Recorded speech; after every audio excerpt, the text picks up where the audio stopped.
Es interesante ver esta imagen que probablemente ustedes conozcan como una primer división y un primer modo de clasificar las imágenes entre lo que eran las imágenes abstractas y las otras, que algunos le llaman naturalistas, otros realistas. Fíjense que nadie las llama concretas. Bueno, vamos a ponernos de acuerdo por qué entendemos por esta búsqueda y esto que se ha denominado abstracción. Hacia 1910, un pintor ruso, Vasily Kandinsky, va a presentar lo que se conoce como la primera acuarela abstracta. O sea, ¿por qué abstracta? Porque rompe toda relación con esta intención que viene teniendo y que se le viene dando a las artes visuales de representación. ¿Qué quiere decir representar? Volver a presentar. O sea, que lo que hace es que cuando nosotros vemos una imagen abstracta, ¿qué nos va a pasar? No le podemos encontrar un parecido a nada con la realidad, con lo que estamos acostumbrados a ver.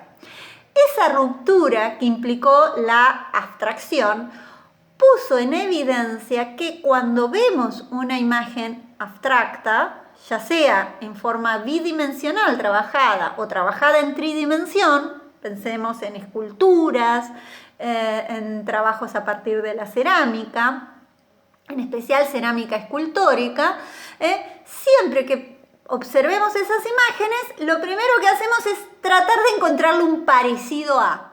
Cuando desechamos esa primera intención, empezamos a observar las formas. Y por eso me intento quedar aquí, ¿no? Es decir, empezar a percibir esos elementos plásticos propios de nuestra disciplina, ¿no? Es decir, que el color, la forma, ¿no? Y la forma que puede ser las formas bidimensionales, las formas trabajadas en tridimensión y las formas que crean una ilusión de tridimensión. Porque si hay algo que estamos acostumbrados a ver es la ilusión de la tridimensión. Ahora vamos a la próxima.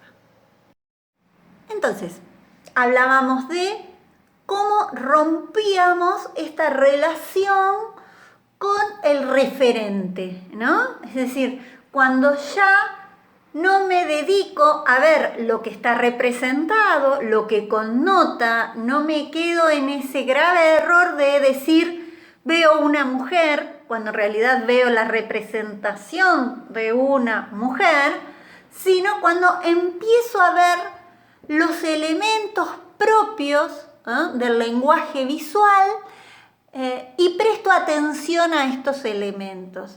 Y me empiezan los cuadros a decirme y hacerme entender que son cuadros.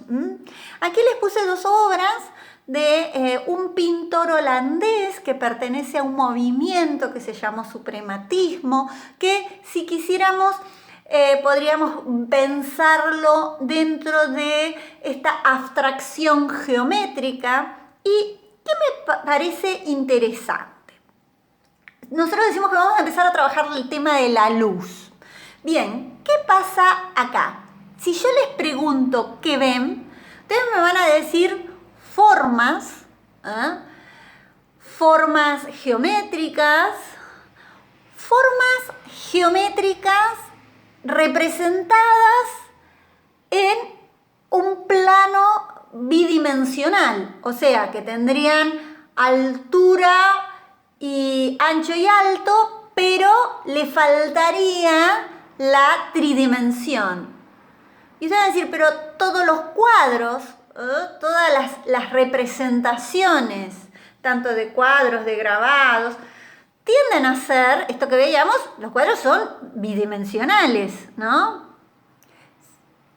Si bien pueden tener un poco de espesor por la cantidad de pintura que ponga o por el tipo de factura, o sea, del cómo lo hago, siempre tenemos estas dos dimensiones.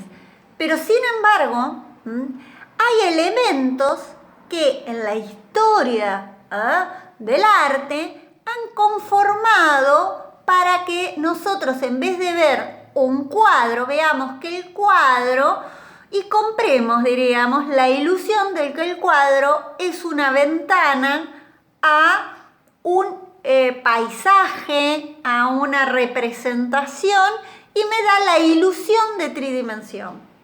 ¿Está claro? Entonces, ¿qué le falta a estos cuadros, podríamos decir?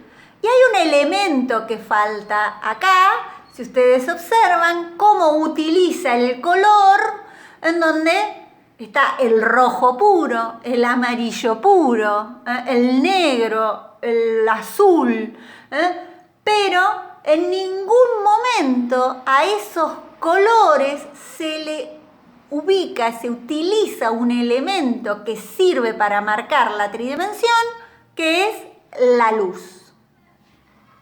Entonces, como probablemente ustedes vengan trabajando en dibujo, en pintura, y les vengan señalando a la hora de esto que decíamos, para aprender a dibujar, a pintar, a pensar un grabado, es necesario pensar en la luz, en cómo la luz incide en los objetos, ¿no?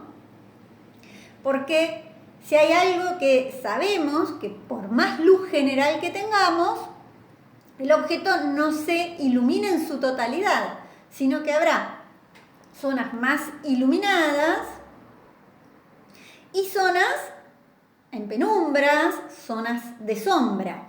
Y en esa composición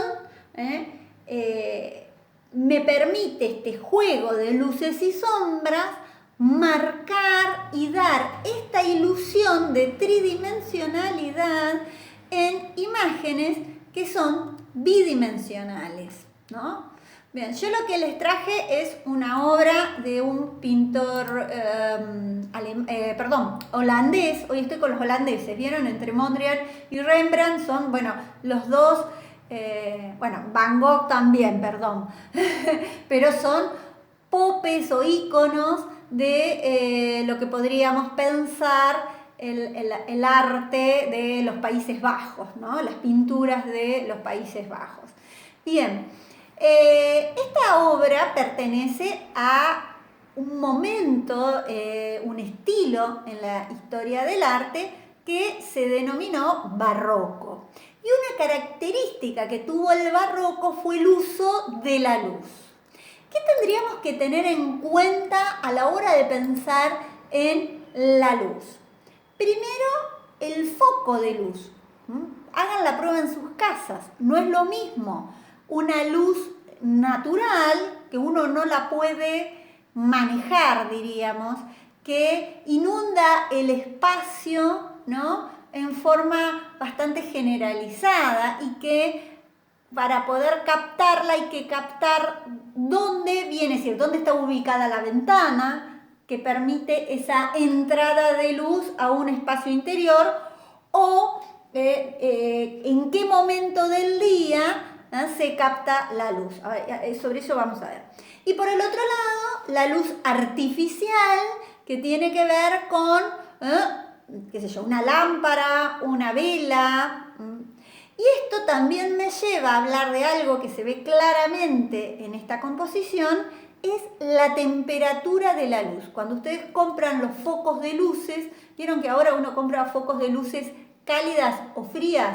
Bueno, fíjense que aquí la luz es una luz dorada, que va a marcar un clima, un clima en la representación propio de esta obra, que es una de las obras más conocidas, que está en el museo, está en Ámsterdam, y que yo los invito y las invito a que vean cómo se distribuye la luz en el espacio, qué dirección va marcando la luz en el cuadro, dónde están los personajes más importantes, cuáles son las partes más oscuras. Y recuerden, siempre que vean, que esto es algo, es un cuadro, es una representación bidimensional, es decir, cómo nos miente, nos engaña y nos crea la ilusión del espacio.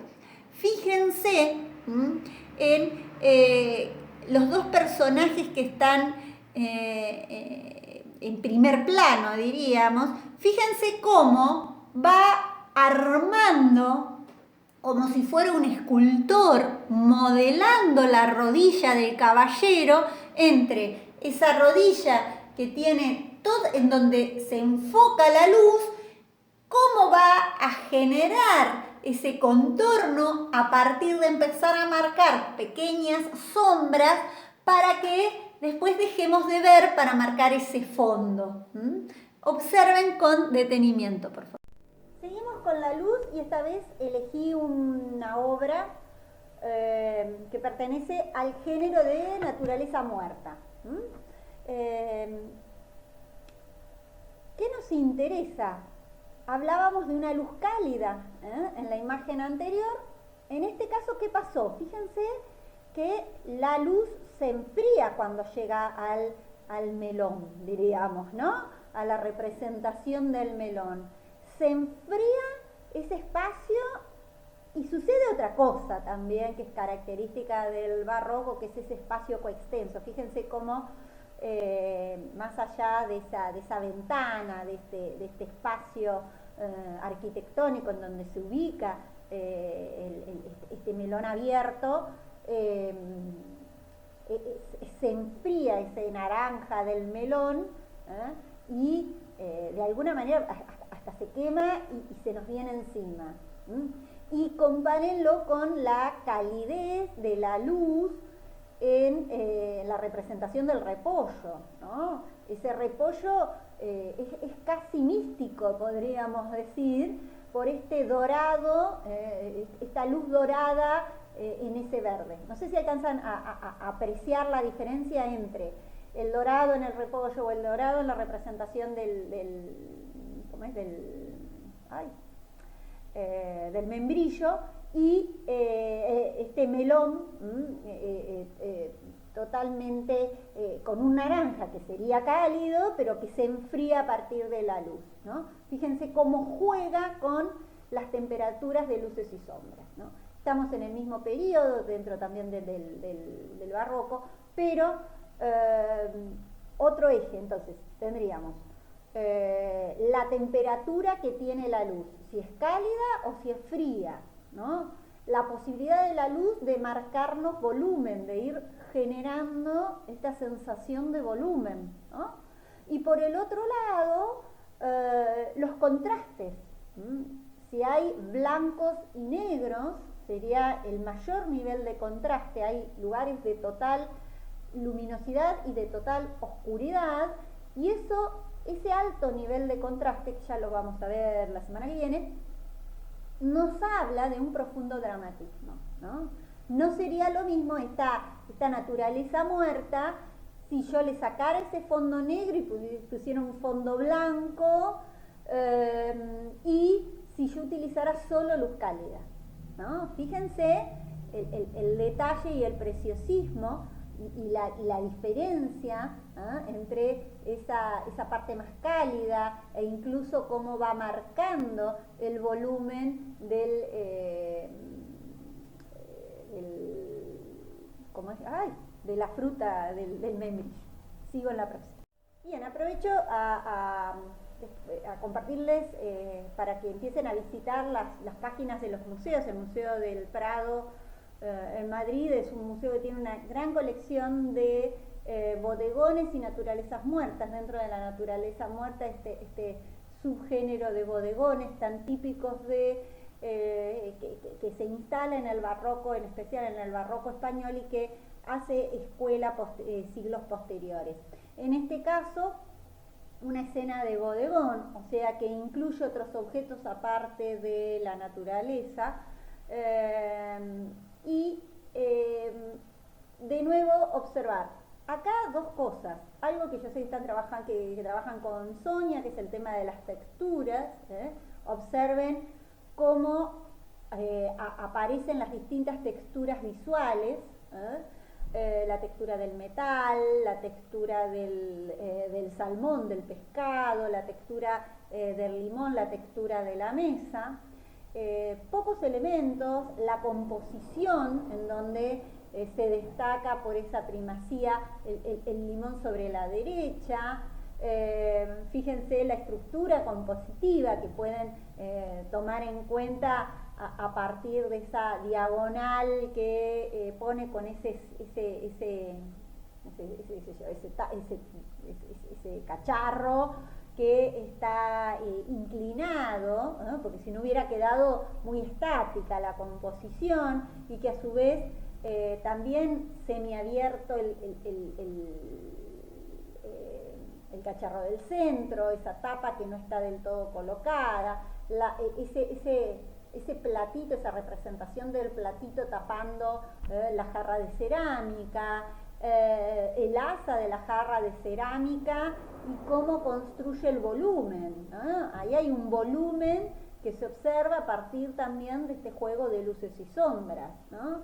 Y por el otro lado, traigo varias naturalezas muertas porque sé que es lo que uno más construye y lo primero con lo que empieza a trabajar, ¿no? Cuando empieza a dibujar, a pintar, porque es lo que tiene en la casa a mano, armar modelos de naturaleza muerta. Entonces, y eso me habrán visto que durante el año les fui dando varios, para que empiecen a jugar en las composiciones, ¿no? Es decir, no importa tanto los objetos, sino las texturas de los objetos, la ubicación de los objetos, el uso de la luz de los objetos. Es decir, con los mismos objetos, cuántas cosas puedo decir modificando la composición, modificando el encuadre, modificando la luz, modificando cómo los ubico a esos objetos en el espacio, ¿no? Y bueno, el tema de hoy es la luz, no me voy de tema, pero de nuevo, fíjense cómo a partir de la luz construye volumen, ¿no? Es decir, no hay ningún color saturado, sino que todos los colores están desaturados. Y están desaturados y eso le va a permitir generar la luz, ¿no? Fíjense en qué partes aparece la luz reflejada en el objeto y cómo, si esa luz no estuviera, me sonó feo. Bueno, sin esa luz, sin esa representación de luz, no habría volumen. Sigo en la próxima. Me quedó larguísima. Lo mismo, ¿no? El mismo autor, mismo museo, fíjense de nuevo, las texturas, la luz, ¿no? La textura del canasto, ¿no? Ese dorado que juega con esa manzana que se observa, las hojas de parra que empiezan a tener volumen a partir de las transparencias, es decir, la idea de hoy es que empiecen a observar cómo la luz incide en los objetos. Y la luz incidiendo en los objetos, si yo represento, ¿no?, ese objeto con la luz que ha incidido en el objeto, puedo construir volumen, ¿no? Me permite dar esta sensación, esta ilusión óptica de que estoy viendo una tridimensión, ¿no? Distinto a las abstracciones geométricas que veíamos, o las abstracciones en donde veíamos que el color, y eso lo relacionábamos la otra vez que hablábamos de los niños, ¿no? Las niñas cuando están aprendiendo a dibujar, que pintan con la fibra o con el color, y con un solo color, y el color puro, saturado. Bien, eso genera una imagen cerrada, una imagen plana. Si yo al color lo desaturo, lo mezclo, con blanco, con grises, con negro, o con sus complementarios, puedo empezar a jugar para dar volumen. Puedo empezar a jugar a ser más enriquecedor, y enriquecedor esa imagen, de acuerdo a estas maneras de representar que se fueron instalando a lo largo de la historia del arte. Bien, y para concluir hoy, con esto de empezar a mirar la luz, los invito a que empiecen a prestar atención a tanto la luz natural como la luz artificial y qué ven cuando esta luz incide en los objetos y arma ese volumen del objeto, crea un clima en una composición. Un pintor que pertenece al movimiento del impresionismo, que les interesaba investigar y representar la impresión que genera la luz sobre los objetos, fue Monet. Monet se dedica a pintar, esta es una serie que pinta la misma imagen a distintas horas del día. Como la luz, en este caso la luz natural, incide en esa superficie. Fíjense, son algunas, esta es una serie, creo que son 30 representaciones, sí, son 30 las imágenes, las pinturas, los cuadros que va a fabricar, que va a pintar, ¿no? Fíjense cómo incide en ese objeto, cómo el objeto se tiende a perder, a desdibujar, de dónde, yo los invito a que observen, de dónde viene el foco de luz a partir de esas sombras que van marcando, cómo incide, cuáles son las zonas más aplanadas porque el foco da directamente, cuáles son las zonas en donde se marca el volumen, porque como la rodilla que veíamos recién en la noche estrella, en la ronda de Rembrandt. Por otro lado, la temperatura de la luz. Por otro lado, cómo se va desdibujando a partir de, piensen en esos días de atardeceres, de esos soles rojizos, cómo modifica todo lo que observamos a partir de ese reflejo de esos soles tan rojizos en los atardeceres que, según decían los viejos, preanuncian el viento, ¿no? Fíjense la temperatura, pueden ser más cálidas, pueden ser más frías, pero siempre va marcando la incidencia de la luz en el objeto, tanto para marcar y dar esta ilusión de volumen. Entonces la luz va a ser un elemento que me cree la ilusión de volumen. Como así también, de acuerdo a dónde está ubicada la luz, son los efectos que voy a generar, de dónde vienen esos focos de luces, si es una luz más dirigida o es una luz general, y también voy a tener en cuenta la temperatura de esa luz, si es una luz cálida o si es una luz fría. Piensen en esos focos blancos. Yo pienso en esos, antiguamente teníamos esos, siguen viniendo esos tubos de luces incandescentes, ahora vienen esos tubos pero cálidos también, pero esas luces blancas muy frías que incluso se ha probado que generan mucho cansancio visual cuando uno tiene que leer con esas luces tan frías. Bien, no hablo más, nos vemos la próxima.